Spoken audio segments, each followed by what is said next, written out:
क्या कभी आपने सोचा है कि एक व्यक्ति की बदनामी उसे कैसे मशहूर कर सकती है? आज हम बात करने जा रहे हैं हिमांशु मिश्रा की, जो अपने दावे के चलते सोशल मीडिया पर चर्चा का केंद्र बना गया है। 96 लाख रुपए ऑनलाइन गेमिंग में गंवाने का दावा करने वाले हिमांशु की कहानी में है कई रहस्य और सवाल। क्या यह महज एक धोखाधड़ी का मामला है या इसके पीछे कुछ और गहराई है? आइए जानते हैं इस कहानी के सभी पहलुओं पर नजर डालते हैं बारीकी से। इस कहानी में आगे बढ़ने से पहले आपसे एक ही रिक्वेस्ट, आपने हमारे चैनल को सब्सक्राइब नहीं किया है तो कर लीजिए। हिमांशु मिश्रा का नाम तब चर्चा में आया जब उसने ऑनलाइन गेम्स में 96 लाख रुपए हारने का दावा किया।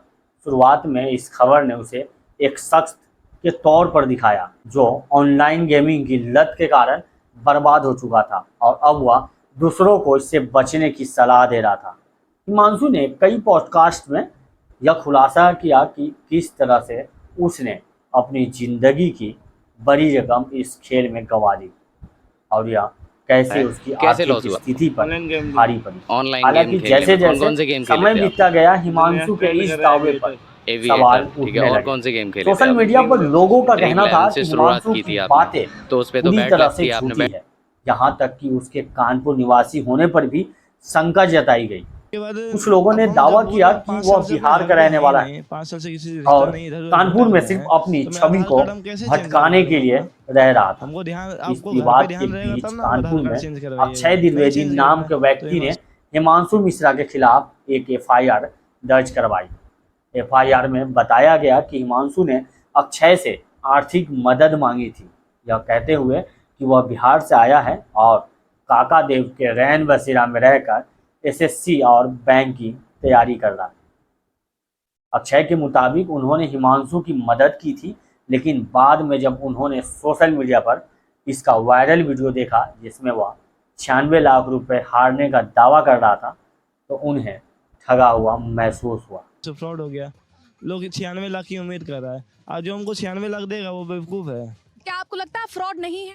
नहीं, अब आप लोग बोल रहे हैं भाई, कहते नहीं मानो तो सब कुछ है भाई, सबसे। अक्षय ने एफआईआर में यह भी उल्लेख किया कि हिमांशु ने उनसे कहा था कि उसने अपनी पढ़ाई के लिए अपना फ़ोन बेच दिया था और उसे किताबें खरीदने के लिए पैसे चाहिए थे।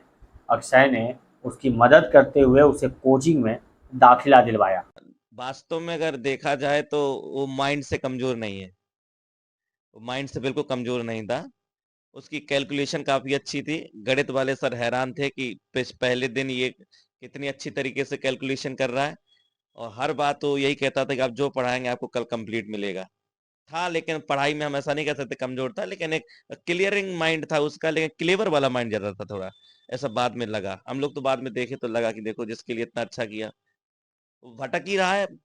जो भी हो, सच झूठ हम क्या ही बताएं, लेकिन उसको जो पढ़ाया माइंड उसका सही था। अब वह हिमांशु पर धोखाधड़ी का आरोप लगा रहे हैं।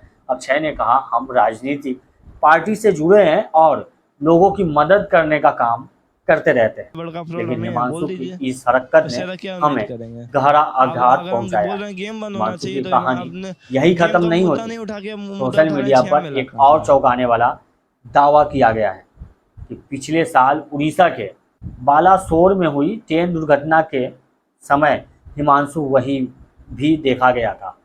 इस घटना में करीब 300 लोगों की मौत हो गई थी और हिमांशु ने उस समय वहां मौजूद एक रिपोर्टर से 500 रुपये मांगे थे, यह कहते हुए कि वह भी उसी ट्रेन में सफ़र कर रहा था। रिपोर्टर ने उसे पैसे दिए थे, लेकिन जब उसके बारे में और जानकारी ली गई तो उसकी बातें संदेह लगने लगी। सोशल मीडिया पर कुछ यूजर्स का कहना है कि हिमांशु मिश्रा कानपुर से नहीं बल्कि बिहार के भागलपुर बांका का रहने वाला है। उसकी हरकतें इतनी संदेहजनक है कि उसके पिता तक ने लोगों को चिताया था कि हिमांशु से दूरी बनाकर रखे, क्योंकि वह अक्सर लोगों से पैसे मांगता है। हिमांशु के पिता ने यह भी कहा कि उसने कोचिंग में पढ़ने आने वाली लड़कियों की साइकिल तक बेच डाली थी। सबूत भी देंगे और हमको 1 रुपया उम्मीद नहीं, क्योंकि अगर हम हारे हैं तो हम ये थोड़ी उम्मीद करके हारे कि मेरा पैसा कोई और भरेगा। उसका कोई बात ही खत्म हो गया कि 96 लाख का। आप मुद्दा ये उठाइए कि गेम जो है, जो गेम चल रहा है वो गलत है। हिमांशु मिश्रा का कानपुर से कनेक्शन और भी गहराता है जब यह पता चलता है कि उसका कानपुर का पता आई ब्लॉक 203 गुजैनी आज भी उसके आधार कार्ड पर दर्ज है। 3 साल पहले हिमांशु ने अपना यह मकान रोशनी नाम की एक महिला को बेच दिया था और बिहार चला गया था। रोशनी ने बताया कि हिमांशु का बचपन इसी घर में बीता था और आज भी लोग इसके बारे में पूछते हुए इस घर तक आ जाते हैं। हैरान करने वाली बात यह है कि हिमांशु ने अपने आधार कार्ड पर अब तक यह पता क्यों नहीं बदला। आखिर क्यों? क्या वह जानबूझकर इस पते का इस्तेमाल कर रहा था ताकि किसी फ्रॉड या कानूनी मामले में पुलिस इसके असली घर की बजाय इस पते पर पहुंचे? के बाद अब हम जब बोल रहे हैं 5 साल से अपने घर पे है ही नहीं, 5 साल से किसी से रिश्ता नहीं, इधर उधर भटक रहे हैं, तो मैं आधार कार्ड हम कैसे चेंज करवा लेंगे अपना?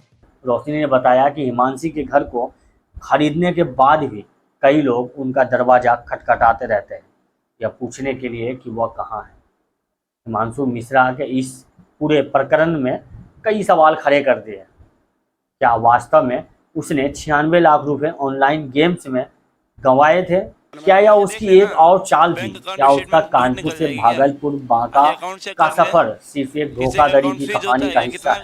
क्या इसके पीछे कोई और सच्चाई है? हिमांशु मिश्रा की इस कहानी में हर दिन एक नया मोड़ सामने आ रहे हैं और इस मामले की गहराई तक जाने के लिए अब पुलिस और समाज की निगाहें उस पर टिकी है। हिमांशु मिश्रा की कहानी इस बात का उदाहरण है कि कैसे एक गलत कदम व्यक्ति की जिंदगी को पूरी तरह बदल सकता है। ऑनलाइन गेमिंग के जाल में फंसकर वह केवल पैसे ही नहीं बल्कि अपने परिवार और समाज का विश्वास भी खो चुका है। क्या वह अपनी पहचान को दोबारा बना सकेगा या सिर्फ एक और धोखाधड़ी की कहानी बनकर रह जाएगा? समय के साथ हिमांशु की कहानी हमें सिखाती है कि सतर्क रहना कितना जरूरी है। आपके विचार क्या है? क्या हिमांशु सच में पीड़ित है या सब एक सोची समझी योजना का हिस्सा है? हमें कमेंट में बताइए। आप अपने चैनल को सब्सक्राइब करें और वीडियो को लाइक और शेयर करना ना भूलें। हम अगले एपिसोड में फिर मिलेंगे एक और कहानी के साथ। तब तक के लिए अपना ख्याल रखिए। थैंक यू, बाय, जय हिंद।